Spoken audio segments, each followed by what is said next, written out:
Let's welcome her. Thank you. But first, let's give distinguished Toastmaster Lai Kok Fook a very big hand of applause, a thunderous applause for his presentation. I hope you have all learned and get more clarity. And if not, let's work through it. And as Lai has promised, he will call and to get that clarification to the final millisecond, what is correct and what is not accepted. So thank you, Lai, for initiating that suggestion, and we'll wait for the result also. Okay, so now it's time for us to shift gears and dive into what promises to be the highlights of our day, the panel discussion. I'm honored to be the moderator for this invaluable learning. Today, we brought together a group of illustrious Toastmasters who have not only achieved remarkable heights in their Toastmaster journey, but have also left indelible marks on the fabric of our Toastmasters community through their dedication and expertise. In this session, our panelists will delve into their treasure of experiences, offering us a rare glimpse into the art and science of contest judging. Each panelist brings a unique perspective to the table, be it from leading districts to global recognition, mastering the intricacies of international speech contests, or mentoring members to reach their full potential. Their collective wisdom will illuminate the path of anyone looking to excel in the sphere of public speaking and contest. So as we get into this discussion, I want you all to think of it as a casual chat among friends. There's no script here, just real talk from real people who've been where you are and have navigated their path to success. We will have a session for about 20 minutes towards the end of the panel discussion for your questions. And you can send your questions directly to me so that I can screen them and send them to the right panelist. And also we'll open it up for questions. But before we start, let me introduce our illustrious panelists. Let's start with our first guest, first panelist, Deepak Menon. Deepak Menon is a chartered accountant from New Delhi who has been dedicated to Toastmasters since 2002. As a partner overseeing operations and specializing in various tax-related domains, he has significantly contributed to the growth of Toastmasters International. Holding key leadership roles, his tenure as District 82 Governor saw the chartering of 75 new clubs. District Governor, by the way, is the old term for district director, yes. And earning the district top honors globally. Deepak progressed through positions including Region 13 Advisor and International Director, culminating in his presidency in 2019 to 2020. His commitment extended to fostering youth leadership, where he coordinated a program that developed communication and leadership skills for around 700 underprivileged Indian children. Deepak credits Toastmasters with invaluable personal and professional growth, transforming him into an effective leader and solution finder. So let's hello Deepak. Good afternoon. And everyone, let's welcome Deepak and give him a thunderous round of applause. And thank you for gracing us with your presence. We're very honored. Thank you very much, Miranda. Good afternoon, everybody. Thank you. And next, I would like to introduce our next panelist, Dr. Richard Albert Gontusan, twice DTM. He is a human resource skills and investment consultant with a PhD in business management. a two-time distinguished Toastmaster. He served as a district governor, or at that time we call it district director now, for Toastmasters District 87 during the 2012 and 2013 period. Notably, he is the only Toastmasters to win Division K's international speech, table topics, humorous speech, and evaluation contests. This Dr. Richard achieved his first runner-up in the District 51 evaluation contest in Johor Bahru in 2000, competing against participants from across Southeast Asia. So Richard is no stranger to contesting. Hello, Richard. Good afternoon. And everyone, let's give Dr. Richard a very, very warm welcome. Next, I would like to introduce Alicia Curtis, Distinguished Toastmaster. Alicia is no stranger to most of us. She's been a member at District 87 club at some point, but she's been around. Many of you have known her. She's a three-time Distinguished Toastmaster, has completed 11 educational paths and targets, and 2 more DTM awards in 6 months. So she has a record of doing all this. She served as the 2023-2024 Division A Director for District 49, which is Hawaii, and held leadership roles in District 70 and 100. 70 is in Australia and 100 in the United States. So she's been around. And I believe that Alicia has visited more than 100 countries with Toastmasters. Correct, Alicia? Yes. She is internationally recognized. She has won numerous Toastmasters awards, including the Triple Crown in 5 countries.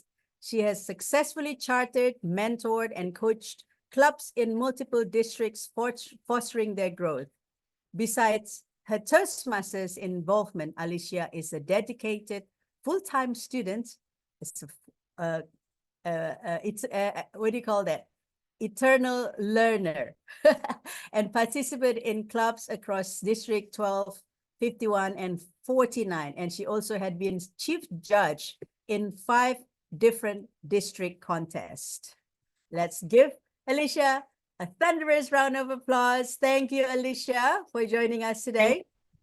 Thank you, mahalo, and good day from Australia, everyone.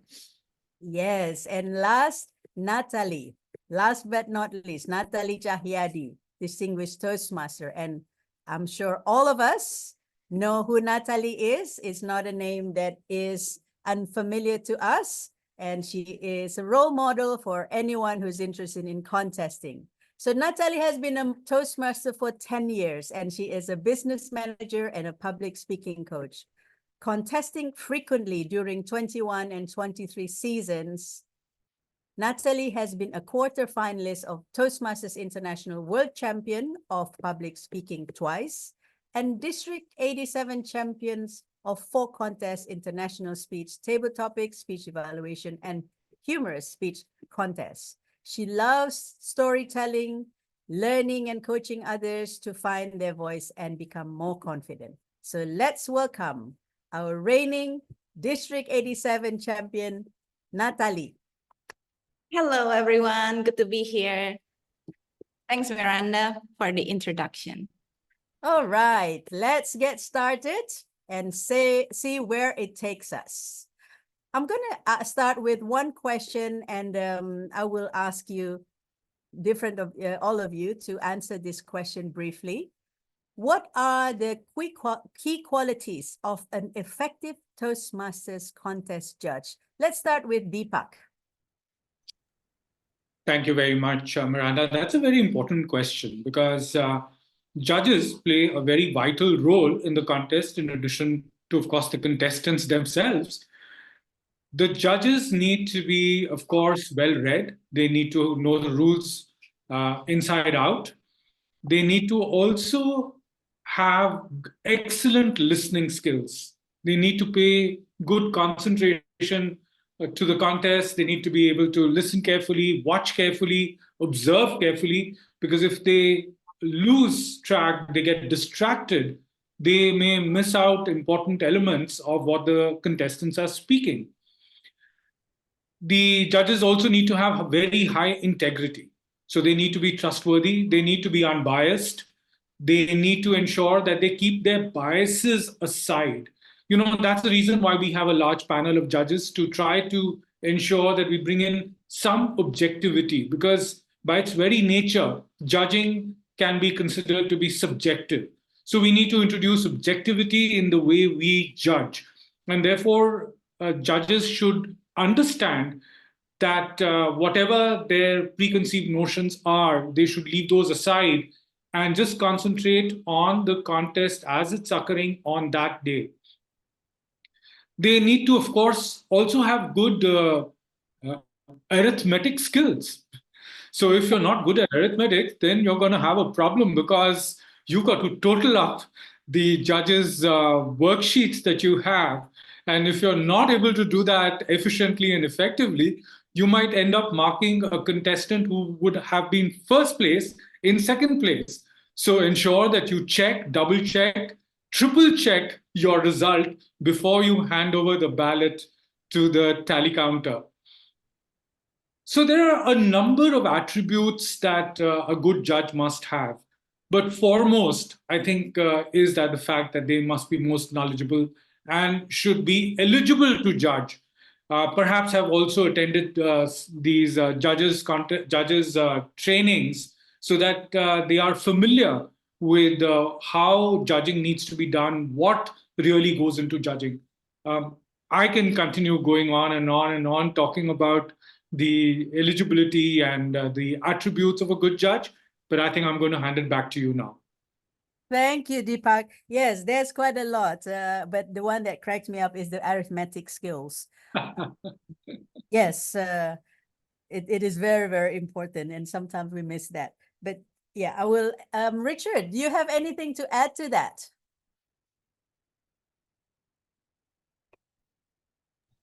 Yes, I have. Whenever I'm appointed as a chief judge, I would like to ensure that fairness is brought to the table. So for a judge to be fair, he or she must have read the contest rules inside out, and that must be known, that he or she knows the contest rules, because we cannot afford to have a judge who does not know the contest rules. Not only that, he or she must also know the criteria that are required for the judging. So that too is very important. And for me, I usually look for a judge who has participated in a speech contest before, because then he or she would know what to expect from judging a contest. So that would be something I would look for in the judge. But the most important thing, the most important aspect would be for the judge to bring fairness to the table, and I must be able to feel that the judge is fair before I will appoint him or her to be one of my judges. So those are basically the aspects of what a judge should be, as far as I'm concerned. Thank you, Richard. And actually, I want to go on just with the next question with you about the how would you ensure fairness and impartiality in judging, as both you and Deepak brought up that aspect about judging. Well, sometimes a judge would have been around for a bit.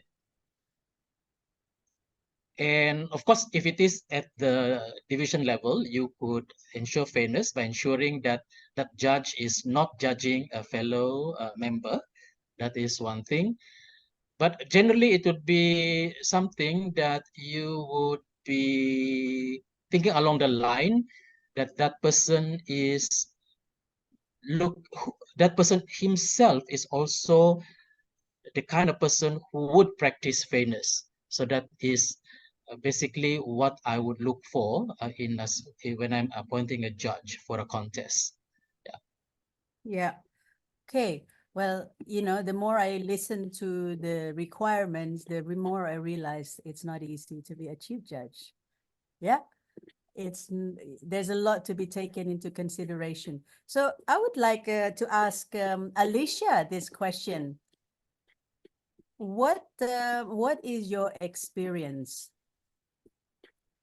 What are the most common challenges you face as a chief judge, and how do you overcome them? There's quite a few challenges that we have when we enter as a chief judge. First is bias. Naturally, we are all going to be biased when we are thinking, when we are judging. I'm sorry to say it, but we all have our own personal biases. So, for example, the halo effect. Natali could be in the contest again. She's won the contest multiple times. We'll just choose Natali because Natali is well known. We have to actually look at the judge's ballot, and we have to go through the content, the delivery, and the language. And we have to focus on each of the criterias. Has Natali actually met the criteria of the judge's ballot? Not is she the best speaker that I heard 10 days ago. It's about the speech on the day, the performance on the day, not for the future and not for the past. That's one of the biggest misconceptions that we have when we see as a chief judge the challenge of bias and halo effect. The second one is making sure that the judges are actually reading the ballot. When I do a chief judge briefing, I make sure that we do a dry run at least 2 or 3 times. And the reason I do that is I want to know that my judges can actually fully understand the judge's ballot, and that they are actually, you know, going to be taking on a role that could play a significant part in a person's future. For example, the International Speech Contest could be a ticket for someone wanting to be a professional speaker. We actually have to do our due diligence to make sure that we reduce our bias against for the judges. And we have to do our due diligence for the contestant and be fair with integrity for the contestant and also as judges. So I usually make sure that the judges, especially if it's an online contest, come from other parts of the world if it's an international speech contest, because I don't want them to know who the contestants are, and that will be as fair as possible. So I make sure that we try to reduce as much bias as possible. I usually take a co-chief judge with me, because in case if I drop off the call or something, they can step in, and we make sure that we do this together, and we brief them 3 times before we actually run the contest. It sounds ridiculous, but trust me, we have saved our skin multiple times by doing this. Wow. Thank you. Thank you, Natali. So I gather that is your approach to evaluating speeches without personal biases. Yes? Yeah, so it's Alicia. You just called me Natali. I would love to see that written, like 1, 2, 3, 4, 5, you know, so for to share with the judges. And yeah, absolutely. Yeah, so maybe later you can share that with me, and I can share that. Absolutely, I can give you my PowerPoint slides that we use. There's 2 that my actual co-chief judge that I usually have is on the call here today, and we can share our PowerPoints that we have set aside, and we go through every single rule in each of the ballots, so that we make sure that the judges are fully aware of what is on the ballot. Lovely. I'm really happy that you're here to share that with us. So that is like perhaps we'll organize a contest. Was it chief judge training or contest judge training, more specifically just for speech judges? I mean, for judges in that one. And like now, here it is.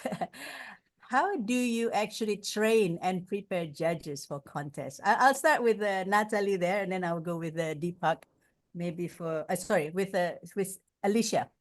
Can you answer that maybe quickly, and then okay. So the first and most important part is we need to know that the judges are actually qualified, and it depends on the level. Is it area? Is it club? Is it division? Is it district? What is the level? Because I don't want to have, say, you know, they've only been in Toastmasters for 6 months and they've done up to level 2.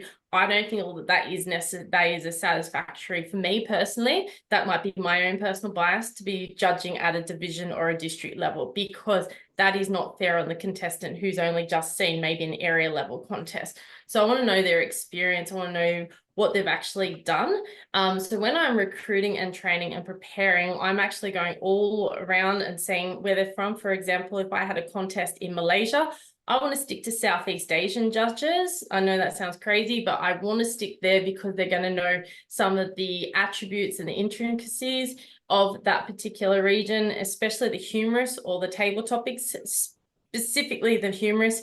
We need to be careful because there's cross-cultural thing here, especially in, like, say, Malaysia, Singapore, and Indonesia. So I want to make sure that the judges are from that region, because someone from Australia is not going to be able to understand some of the humor that may be delivered from some of the different countries. So we're going to be fully aware of that from a cultural aspect. When I train them, we go through each of the contest ballots. So we will sit there and I'll make them read out word for word, each person who's on the judging panel, word for word, and discuss and talk about what they understand that particular part of the ballot. So if we're saying speech contest, contest value, what does it actually mean? What is the purpose? Then we go to say the Toastmaster pathways. Purpose is it to inspire, motivate, entertain, persuade, or inform? What are we actually doing? What is the action? What's the adjective in the speech, in the actual sentence? What is it that we're trying to deliver? So these are some of the things I do. As I said, I do 3 of these dry runs, and we make sure that they fully understand. If they're not comfortable, then we will say we will find another judge to replace them. Thank Wow. you. Okay. Deepak, just a quick follow-up on that. In what ways do cultural differences impact judging at Toastmasters contest? I think that's a very significant way in which contests can perhaps become a little vitiated, because if a judge is unable to understand the context in which a contestant is speaking, so there are some local references which an international judge who's not from that area is judging, may completely miss that context altogether. For instance, there was a contest that was conducted in India. District winner had a speech which was dedicated to cricket, or there were a lot of references to cricket. And this contestant got into the semifinals of the World Championship, and he was planning to use the same speech in the United States of America. Now, in the United States, nobody knows cricket. Nobody plays cricket. Nobody understands what's cricket. And if he had continued speaking to that audience about cricket, he would have completely missed out because nobody would understand him. So he had to go and alter his speech and bring in more elements that an American audience would understand, or which would connect with more people culturally. So you've got to understand who your audience is going to be, who your judges are going to be, so that you appropriately word your speech so that it's understood. So my advice to you is that if you're going to be speaking in your club area or division, try to make sure that, I mean, of course, you're going to be able to bring in your cultural elements, but then you go to the district level. Chances are that you might become a contestant at the quarterfinals. So make sure that you try to avoid some cultural nuances and make it more international, so that when your speech is judged at the quarterfinal levels, and it's going to be judged by people from outside your region, then the judges don't have a challenge understanding what you're talking about. And they're able to easily engage and connect with your speech. Mm-hmm. Yeah, thank you. You know, I realized that this is in Southeast Asia, or even in Asian countries, in India, also in Indonesia, we have such a wide variety of culture from one island to the next. You know, even within one island, it could be like 3 different, I would say, tribes or different cultural differences. It's very difficult. Like, let's say, you know, a division that has more than one island in, or ethnicity, or how do you know we call it, tribes? Yeah. Mm-hmm. It's very different. Like, I've experienced that because I come from Bali, and then, you know, let's say we're in the area, and then the division contest is in like Java, which is a different island, and the way they view, or their humor, or what they like is completely different. And so it was very hard to proceed then, but I think, Natali came later, but there was something that I wonder how we can overcome that. And so, Miranda, may I interrupt there? So, the fact is that you may be able to bring in your cultural specificity in your speeches. Maybe your speech is all about your culture. But then, because you're going to be addressing an international audience, you need to specifically explain what you're talking about. For instance, the 2022 world champion spoke about Dini, right? His speech was titled Dini. Dini. It was all about that particular method, or he was talking about in his language, in the African language, what that particular word meant and how it needed to be viewed. And he spent a lot of time in his speech explaining that to the audience. So therefore, if you want to use it, and a part of your speech which you cannot remove, that you cannot eradicate, and your speech you truly believe in, then you may need to spend a little extra time in explaining what that really means. Yeah, exactly. So context, explaining the context of it. Thank you. That I hope the audience can glean wisdom from what's just been shared. So Natali, now I would like to go to you and ask you, you've been not only a contestant, but you've also been judges and a few times also chief judge. So what advice would you give to first-time judges to improve their judging skills? Okay, Miranda. So if I were to give advice to first-time judges, I would say advice for before the contest is like what Toastmaster Deepak, Toastmaster Richard, and Toastmaster Alicia has mentioned. You need to understand the contest judging sheet.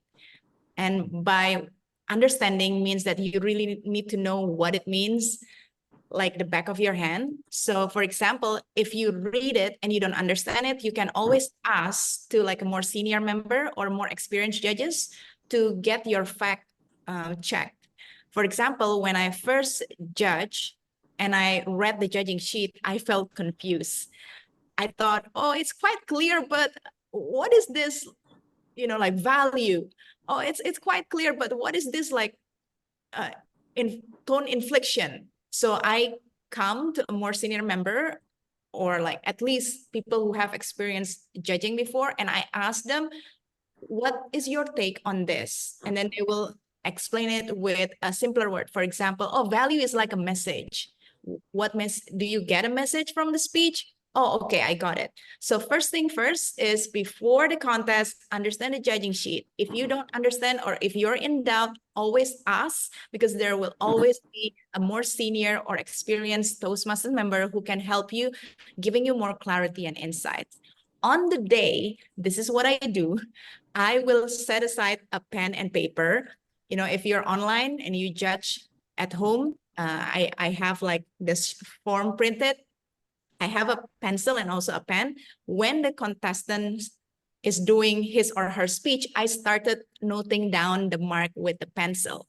Why? Because if I'm waiting until the end, then sometimes all of the things I has been talking about before, the bias, the limited of our focus, it all came into play. So it might reduce my fairness or my ability to judge fairly. So I would just write in a pencil. For example, in the first, like a third of the speech, I started to notice, okay, this is this. And then this 2/3 of the speech, I kind of like adjust it again. And at the end, then I finalize it before I move on to the next speaker. So that's what I do, just so I don't rely on my memory, but I really observe and be in the moment, and I just write it down.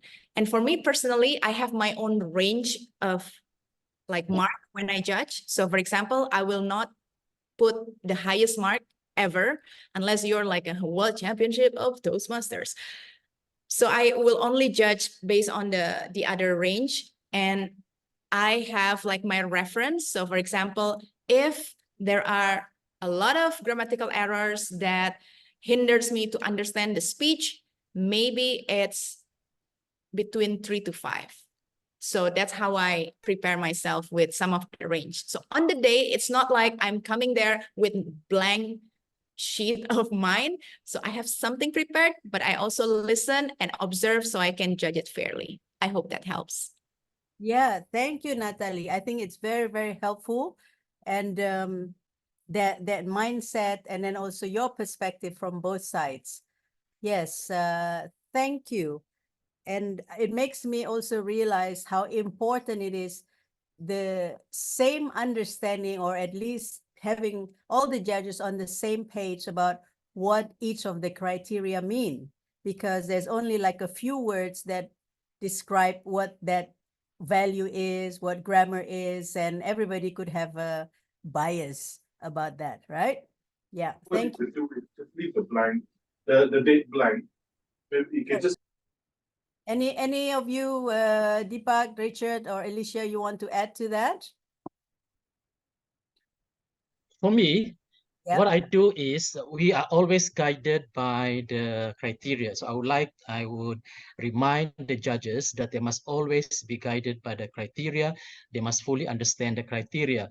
But at the same time, when they go into judging, they have to have their own aspect, their own expectations about the speech as well. For example, like in an international speech, I would suggest to the judges to look for a message. So for an international speech, look for a message, and then go into the organization, ensure that the opening is attention grabbing, the body of the speech supports the message, and I would also emphasize that the conclusion must always be tied back to the opening. So that is what I would ask the judges to be looking into while being guided by the criteria. Then they must also dwell into the delivery, whether there was eye contact, rapport with the audience, vocal variety, use of humor, personal experiences. So those are the aspects of a speech that I would ask for the judges to be aware of whenever they are judging a contest, and not just to go there, look at the criteria and start judging. So they themselves must have some expectations about the speech, guided by the criteria, have their own expectations about the speech. And if they have all these in place, they will be able to judge the contest better. Message, organization, delivery, and of course, like what Natali said, grammar must also be in place, because at the end, probably it might also be the grammar, the R counter, the post fillers that would differentiate between who will be in first place and who will be in second place. So that's my take about judging, and about briefing the judges on what they should be doing before they, or rather when they're judging a contest. Thank you, Richard. I think that really helps. I hope that helps with especially the looking at the ballots themselves and the criteria. Alicia, I want to ask you this question. Could you share an experience when judging was particularly difficult and how it was handled? I think we all go through that, and I can see a few of the panelists are actually laughing at this question. We do go through a few challenges. They're late. That's one of the biggest things, that they come in late, like 5 minutes before the contest is about to start. I think one of the biggest challenges, other than them arriving late, is actually understanding their role and what they're here to do, and how that they are here to progress the contest forward. So a lot of people don't realize, but a contest is all about picking a winner. That's the reality of a contest. We're here to pick first, second, and third. That's all we're here to do. So some of the challenges I have seen over the years are, one, they didn't sign their name on the ballot. They didn't sign and then write their name. That's one of the first things I've seen. Another challenge I've seen is people putting first place, the name, second place, 2 or 3 names, third place, a name. I've seen that, even though the rules have been stated. So I'm sure we've all seen that. Another challenge I've seen is people looking at the timing lights. I don't understand why, even if you've been through the briefing multiple times, please don't look at the timing lights. Well, the person's gone over time. Well, I don't care. It's not for you to worry about. It's for me as the chief judge and the contest chair to, you know, distribute and to talk about that with the contestant if they bring it up. It's not for the judges to worry about that. It's up to us as the chief judge to disqualify them on timeout. It's been one of the other problems I've had. And the bias. Bias is a huge, huge thing. And again, I keep on reiterating this. We are all personally biased towards something in our lives. We wouldn't be human if we weren't, because no one's perfect.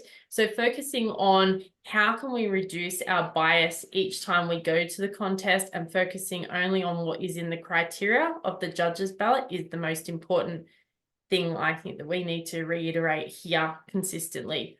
What you see today is what we are going to get is the result. We're not going to worry about the future. We're not going to worry about the past.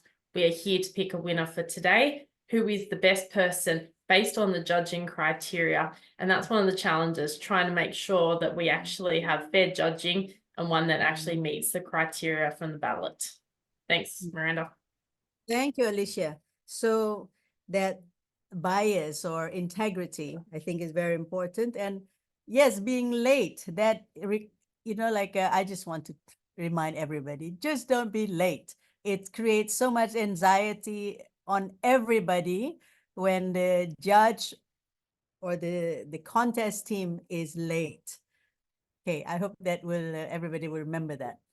And yes, this one is actually, I would like to ask Deepak.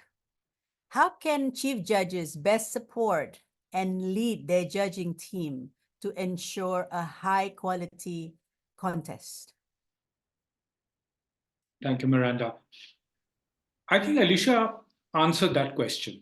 It's by ensuring that you provide a very good briefing to your judges and to your contest team, by explaining everything, not taking for granted that the judges are aware of something. Even if the judges have good experience, they've judged multiple times, it's good to go over every single rule, every single criteria of the judges' guide and ballot, so that even if the judges have forgotten something in the past, or they have done their judging in the past, their memories are refreshed. They are ready for this contest that they are now going to be judging. And I think that's the best way that you can support your judges and your contest team. And then, of course, you need to be available to answer any questions that they may have, because it's possible that they may not have understood some aspect or some criteria, and they may have some additional questions. I, in fact, let the judges know that they shouldn't have any preconceived notions. And that goes to having a bias, because when you have a preconceived notion or a pre-expectation of what a speech should be, that's when bias creeps in, because then you as a judge would only be considering what meets your expectations rather than what the contestant has delivered. And sometimes contestants may do something which is completely different, which is not what other contestants may have done in the past or may ever do in the future. So be open-minded, and that's what I remind the judges. Be completely open-minded, because it's the contestant who's the hero of the day. And so the contestants we need to pay attention to the contestants and make sure that we're doing the best judging that day to make sure that we are selecting the best contestant as the winner of that day. So that's how I generally go ahead and support the judges and the contest team. Thank you so much, Deepak. Yep, I appreciate that. And I would like to ask, well, Richard is not there at the moment. Natali. I know a lot of contestants also in the audience. Could as a successful contestant, what do you look for in the feedback from judges that can help you grow or improve? Or if you have experienced that? So my experience with Toastmaster judging, Miranda, is that judges cannot give feedback to contestants because contestants are not supposed to know who the judges are. They probably only know the chief judge because it is he or she will be introduced in the beginning to lead the judging team. So I've never got any direct feedback from the judges per se. What I can share with fellow contestants is instead of thinking about who the judges are, make sure that you have mentors and make sure you have your fellow club members or your support team. I call it Team Natali, to come and watch the contest with you and then note down some feedbacks for you. So for example, when I'm contesting, I have some of my friends who are giving me like regular feedbacks. For instance, Alicia. So I invited her to my contest and then she can take note of what I did well in terms of like the delivery, maybe the body language, maybe the vocal variety. And also how about the content, the message? Does it really convey to the audience? Or how about the structure? Is there any points that is not clear? Is there any gaps in the stories? Or is there something that can be done better? So you can just invite them to come and note down as if they're also the judge. So it will give like a various perspective. My suggestion also, don't just invite your club members, but also invite your friends from other districts, because for the speech to be able to be universally accepted, I believe different perspective matters.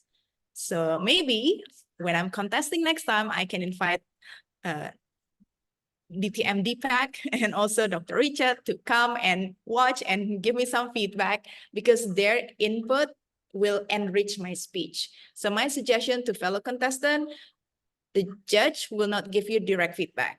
So stop thinking who the judges are. Instead, think of how you can bring your team, mentor, supporter, and also like feedback giver to the contest and share what they notice about your performance with you so that you can be better in the next contest level.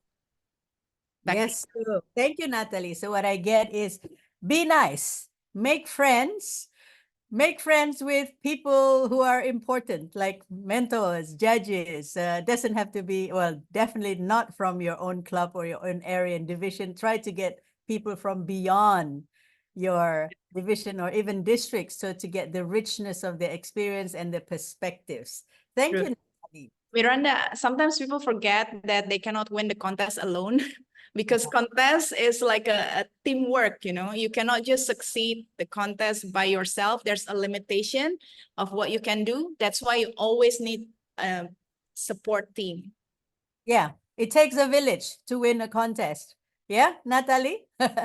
So this question, I'm going to ask everyone, but starting with Natali, what is the most important, what is the most important thing a contestant needs to know about judging process to increase their chance to continue to advance to the next level? So let's go around and we can start with Natali, and all the others also share their perspective. What is most important to you? Perfect. Let me start by saying this. I know Lai and other panelists have mentioned it multiple times, but you really need to understand the judging sheet. I have contested outside of Toastmasters as well in an open public speaking contest. And the first thing I did was reading the judging sheet, because I really need to understand what they are looking for before I'm even entering the contest. That's the first thing you need to do. Understand the judging sheet to know what they're looking for, what is the expectation, and how can I present myself better. The second thing that you can do is, when you write your speech or prepare yourself, do not remember all the judging sheet, but release your creative mind. I experienced this when I started to think, oh, I need to make it inspirational. Oh, I need to do it like this. Or then my creativity shrank and I could not really deliver something new or something like really liberating. So I decided when I start writing my speech or preparing myself when I'm practicing, I keep that at the back of my mind, but I'm just gonna do it first. And after that, when I look back and evaluate my performance, then that's where I bring on the judging sheet and started to look. Oh, I think the message is not clear, so I need to work on the message. Oh, I think the body language was not that presentable. I need to work on body language. So it's like a 2-steps process, fellow Toastmasters. When you write, when you're first preparing yourself, release your creativity, release your creative mind and yourself. But after that, when you practice, that's when you need to analyze and use that judging sheet to the best of its ability. So that's the second tip. The last tip is basically like what we have mentioned earlier, be nice and find people who can support you to win the contest. Back to you, Miranda. Thank you. So let's hear from Richard.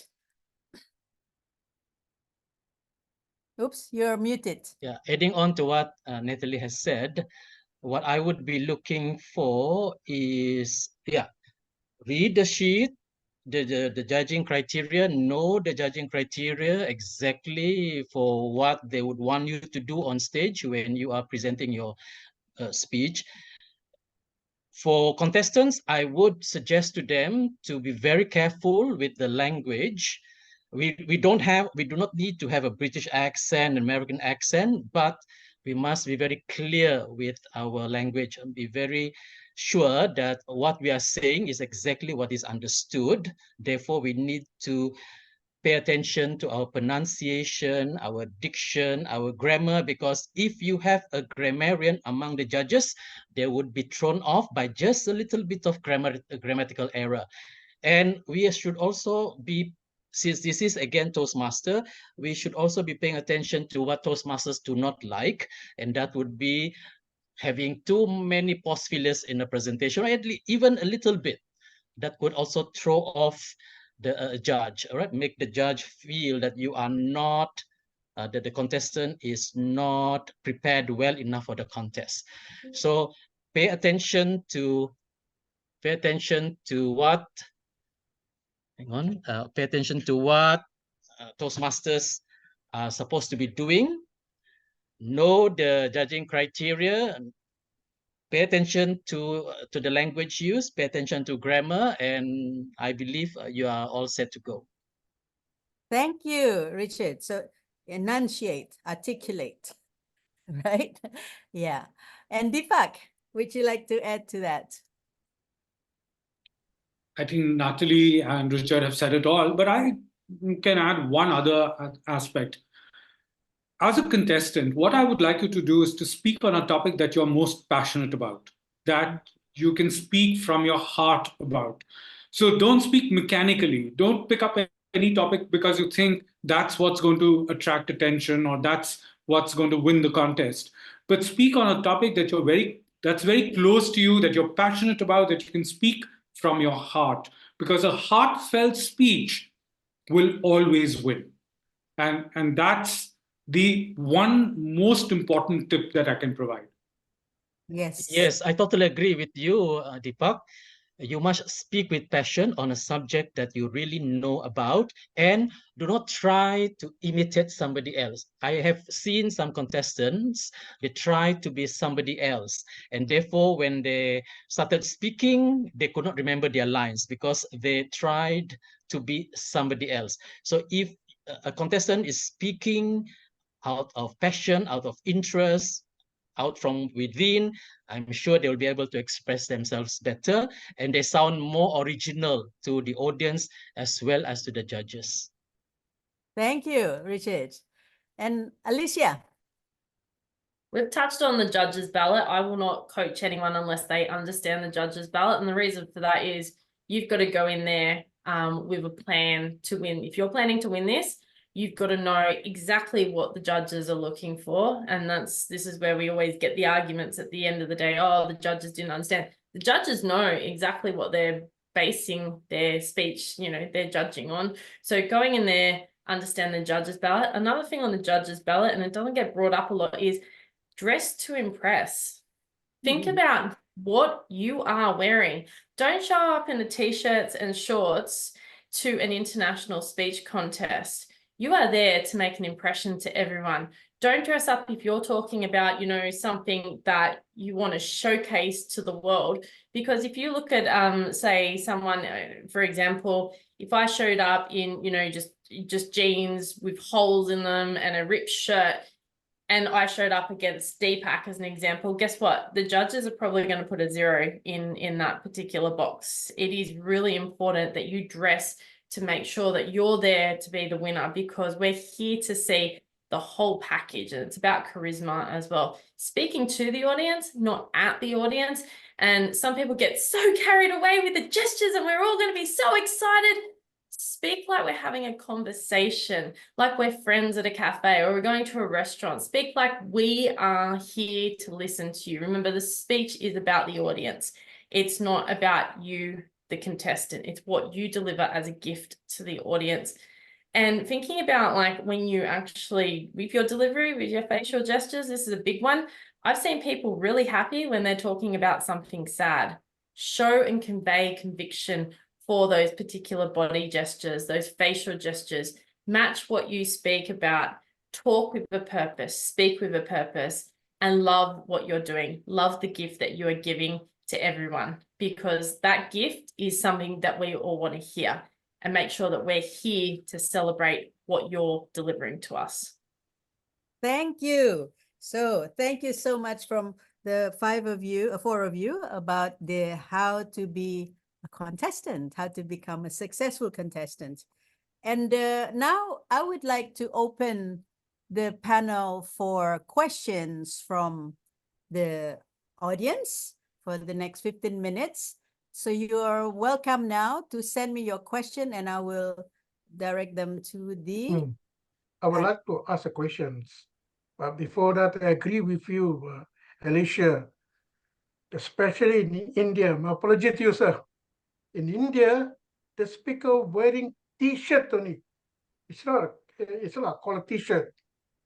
I got so angry, I feel like pulling that guy and knock his head. It's a 15 marks day, see? Physical appearance, easy marks I can give you, but you're wearing t-shirt only. So they lost that mark. So my question, this is my question. I remember many years, Toastmaster, Distinguished Toastmaster Deepak, you said the more the judges, the better. The reason being to minimize bias, correct? I look at the contest book, it said at least 5 voting judges, 1 tiebreaker. Recently, I was a voting judge in one of the clubs. To my surprise, there were only 3 voting judges and 1 tiebreaker. It was too late, but I asked the chief judge, why 3 only? When I recall, Distinguished Deepak Menon said, the moderator, the contest book said at least 5. Why 3? Then the chief judge said, this is a club contest, it's okay. But it's not okay with me. My question, what is the status of the judges? Supposed to be club level, area and division. Do we stick at 5, like what the contest book said, or it's up to the chief judge to decide? Okay, Deepak, before you answer, let me just clarify the questioning rule here so that we can keep it efficient and we get as many questions as possible. Please get your question directly, get to the point without the stories, and ask what is it that you really want to ask, and raise your hands before you ask your questions or unmute yourself, or better send your question to me directly. Yeah, thank you. Please proceed, Deepak.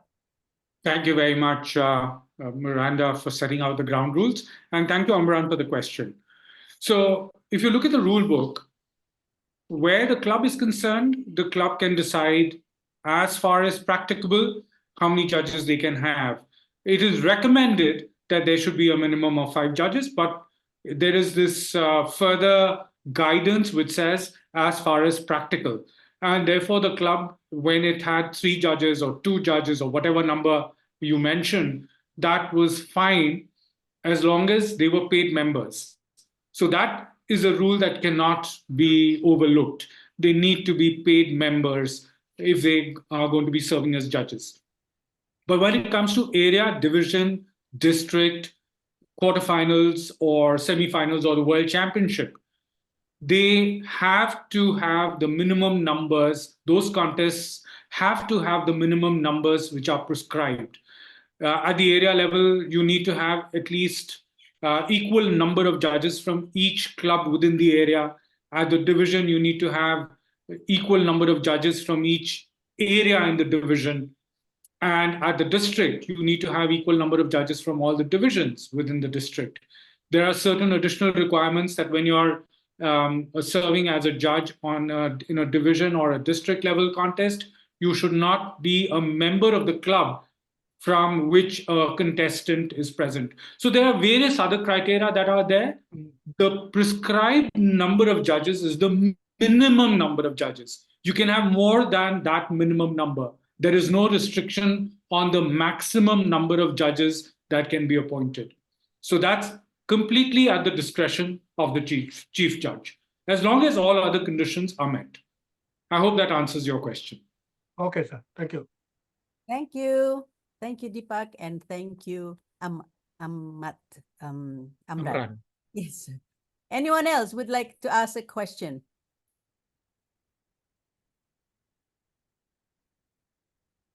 Okay, if there is no... Miranda, can I just touch on that question that Amran just spoke about before? Yes, please, Alicia. Absolutely. So as a chief judge, one of the things I also do is talk sometimes to people from the district or within the division. And if I know there is supposed bias from that particular district or division, then I'm going to come full guns ablaze with more judges. And I did it a few years ago because I knew that there was a lot of bias in a particular division. So I didn't go for for the 6 or whatever it is, the 8 judges. I came with 17 judges that day because I had the backups just in case. I know it sounds crazy, but we wanted to make sure that we did our due diligence that particular day. It took us a little bit longer with regards to reporting and taking down the contestants' judges' ballots, but we did the right thing by the contestants and came out with a fair result. It was the fairest result apparently they had had in quite some time. So it's about making sure that we are there to do the right job for the contestants and also for the whole contest as a thing. I wouldn't recommend having 17 judges at a division contest personally, but this was something I wanted to do to make sure that I upheld integrity for this particular contest. I was once at the division contest in which there were 25 judges. 25 judges, yeah, because the chief judge, not me, wanted it to be very, very fair. So he appointed 25 judges, and I was also shocked when I realized that there were 25 judges among us. Wow. Okay. That's a pretty tall order, but can be done to ensure fairness. Anyone else have a question? If not, I would ask another question to the panelists.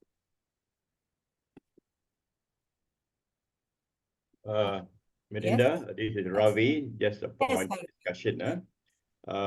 We have so far been talking about straightforward contests, physical or of course online. But of course, the phenomenon now of late has developed is hybrid contests. Now, in this scenario, obviously there's a mixture of some who are present physically and some who are online. How do you decide the composition of judges? How many will be online? How many will be physical? Or there's none at all? For example, I give you an extreme example to illustrate the point. There are 5 contestants. 1 is meeting physically, 4 online. How do you decide the judges? All 5 physically present? Extreme case to illustrate the point. Yeah. Thank you, Ravi. That is a very good and very relevant question. Alicia, would you like to take that question?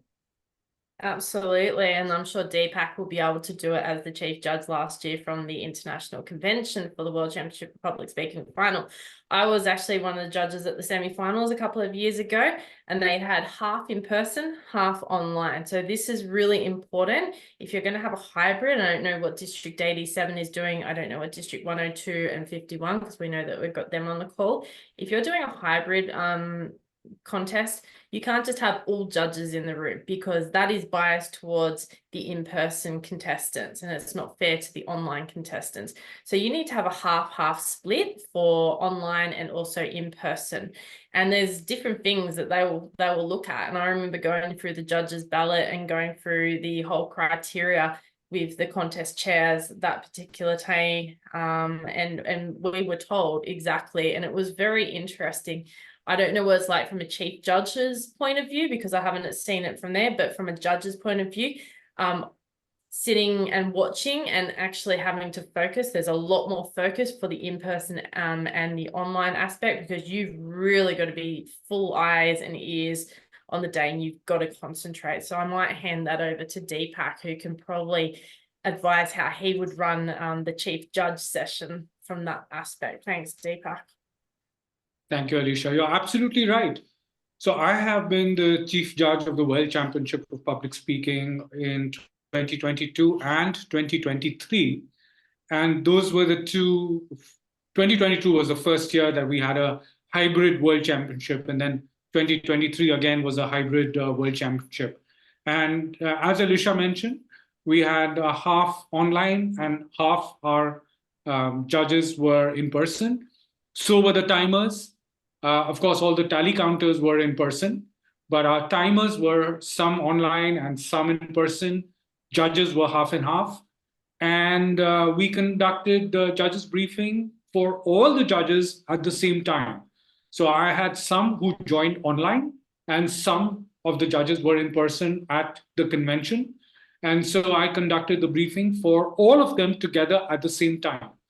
I had all of the tally counters present. I had all the timers present for that briefing as well. And I was able to get everybody all on the same page at the same time, because it was important that the judges understood their responsibilities, whether they were judging online or whether they were judging in person. And of course, there were half contestants in person and the other half were in online. And so therefore, as we've been talking about, we needed to be fair to all the contestants. And this was the best way to ensure fairness, where we had some of our contest officials in person and some of our contest officials online. Yes, it sometimes becomes a challenge because you've got to organize all of these judges. We had a whole team of people from World Headquarters who were helping me. And we ensured that there were people from World Headquarters who were present online to monitor that all the judges were there, that no connection broke. In fact, there was a case in one of those contests where one of the judges went offline for a little bit of time. When they submitted their judges' ballot, World Headquarters informed me that a particular judge had gone offline for a particular duration of time. And then that judge's ballot was ignored, because if the judge was not present during the entire contest, then that was not fair for us to be considering that judge's ballot. So you've got to take into consideration all of those aspects when you are conducting a hybrid contest, and especially from a chief judge's point of view. Thank you so much, Deepak. That is very valuable information. And also to Alicia. Rafi, does that answer your question? Well said, perfectly. Thank you, Miranda and the team. Yes, thank you so much. We have time for one more question. If anyone would like to voice your question. No question? Okay. Well, I would like now to wrap up this session, this panel session, with the closing remarks from each of the panelists to the effect of what would make the best quality or judge or chief judge, how to become the most effective chief judge to result a high quality contest.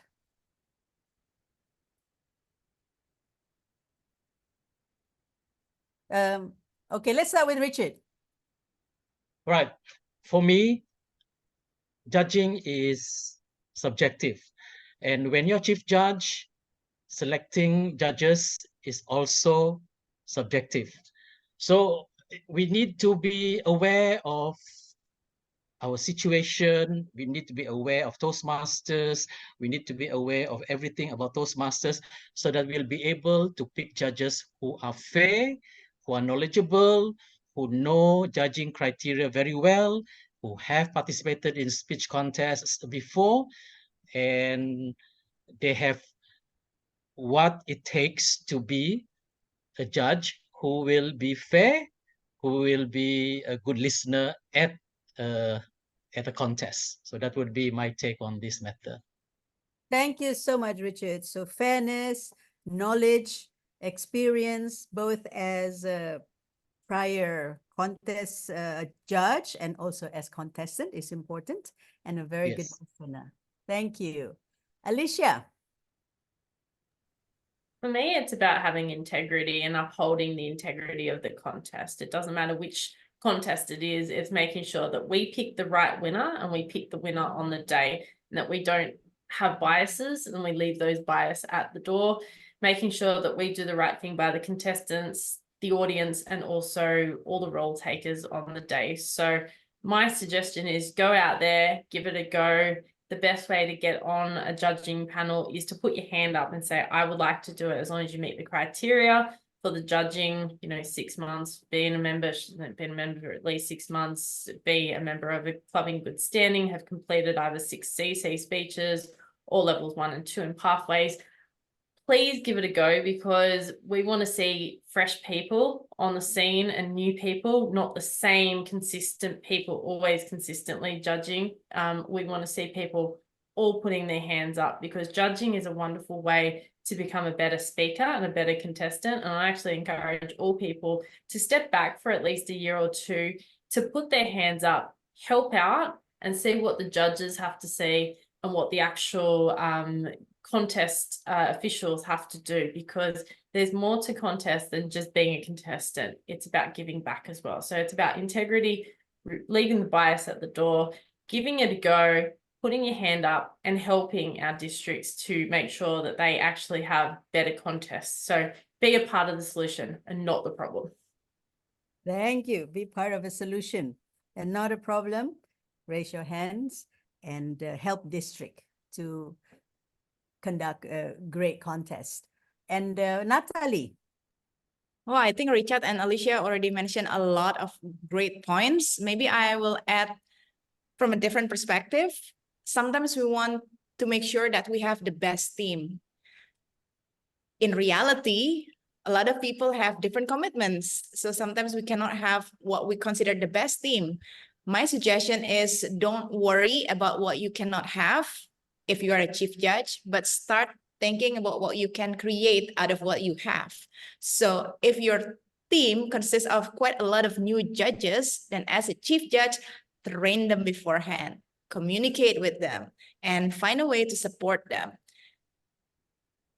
If your team consists of a more experienced judges or a mix of new and experienced judges, then that's great. Let them meet and have like a peer-to-peer sharing, because this is something that I don't really see. I'm not sure whether it's allowed or not. Maybe Alicia or Deepak can enlighten us on this. If the judges are allowed to talk beforehand as a group instead of like one-on-one to the chief judge, that's something that I haven't really found done quite often. Usually it's the chief judge and me as a voting judge, and then chief judge and voting judge 2, 3, 4, 5. On the day we came, and then we just found out, oh, you too, or you're here too. So I think that's what I can say from a different perspective is using the best of what we have and think of a way to support the team of judges that we have right now. Thank you, Nat. Thank you. And with that, I would like to ask Deepak, maybe just to comment on what Natali said and then also give your closing remarks. Thank you. Thank you, Miranda. And thank you, Natali, for posing that question. In fact, a problem as you found it. Honestly, every time I've served as a chief judge at any level, I have briefed the judges all together. All the voting judges have been briefed together. I have never briefed voting judges separately, unless, of course, there was a particular judge who was not able to attend the briefing at that particular moment, in which case there was a separate judges briefing for that one individual. But my endeavor has always been to get all the judges together at the same time, at the same venue, or as we had in the case of the hybrid contest, some were online and some were in person, but everybody was together at the same time. So that's the best way to conduct judges briefing, and judges then get to know each other as well. As far as my take on what would make a fabulous contest, now Richard, Alicia, Natali have given fabulous tips. The only one thing that I'm going to add here is be the best listener that you possibly can. Because if you don't listen carefully, if you're not going to concentrate on the speech that's being delivered at the contest, then you're not going to be able to mark the ballots correctly and with integrity. So therefore, be a very good listener. And how are you going to be a good listener? Practice at your club. At every club meeting, you're there, you're listening to speeches.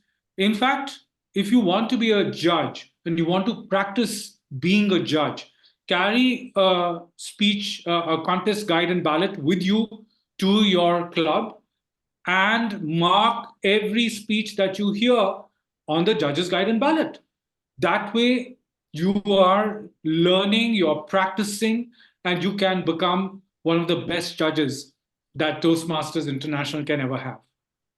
Wow, that is a lofty aspiration. Thank you so much, Deepak. So with that, ladies and gentlemen, fellow Toastmasters, I would like to wrap up this panel discussion with this summary. First, I would actually like to start with the tips as contestant, because I know a lot of you are contestants. I would just reiterate the points that I got here. So to be successful as a contestant, know the judging criteria, read sheet, understands judges' ballot, speak heartfelt speeches. So only with the topic that you're most passionate about, so that you can be heartfelt and passionate when you speak about it. And then dress to impress from Alicia, and speak for the audience, not to the audience. And then last but not least, make friends and build your village, build your community of supporters and helpers so that you can thrive as a contestant. And then as a judge, as the chief judge, how to be an effective chief judge, and so that the contest could be high quality is from Richard. Fair, has to be fair, has to be knowledgeable, have experience as a contestant, as a judge, and a good listener, which is also reiterated by Deepak. And then for Alicia, integrity is so important, to have no biases, to focus in the present, not thinking about the past or the future, but what is showing up now. And as a Toastmaster, go out there and raise your hand when asked to be a judge or volunteer to be a judge. As long as you've been a 6 months active Toastmaster, help your district, serve your members. And by judging, you also become a better speaker and contestant. So use the opportunity, take this opportunity to be a judge or chief judge. And then from Natali, don't worry with what you don't know. So if you or what you don't have. So if you have new judges, then you can create from what you have by training them and supporting them. And if you have experienced judges, have a good briefing, talk to each other, and learn from each other. And then from Deepak, brief your judges together and not do it separately, so they get all to know each other, like what Natali suggested, and so that they can learn from each other. And most importantly, be the best listener you possibly can. You cannot be a good judge if you don't listen. And mark the ballots so that with good listening, you can mark the ballots correctly and with integrity. And then last, practice to be a good judge by taking along the sheet and mark the speeches in your club. So with that, thank you very much, panelists. It's been an honor. It's been fun. It's been and so enriching to listen to you. And I hope the audience also learn a great deal from this session. And you know who knows what and who would you like to ask. They can always be found in the social media, or for some of them, you already have their contact. So go and ask if you have more questions, okay? And before we close, actually, I would just go around the room and just ask everyone to unmute yourself and take turn. Say one thing that you gain from this workshop, or if you prefer, you can chat right in the chat box. What did you get out of this session? All right, and I think our time is up. And let's give a thunderous round of applause to our panelists and to our support team who make this session very smooth and on point. And with that, I, Miranda Rumi, your moderator, bids you goodbye. Thank you. Back to you, Lai. Thank you to our program quality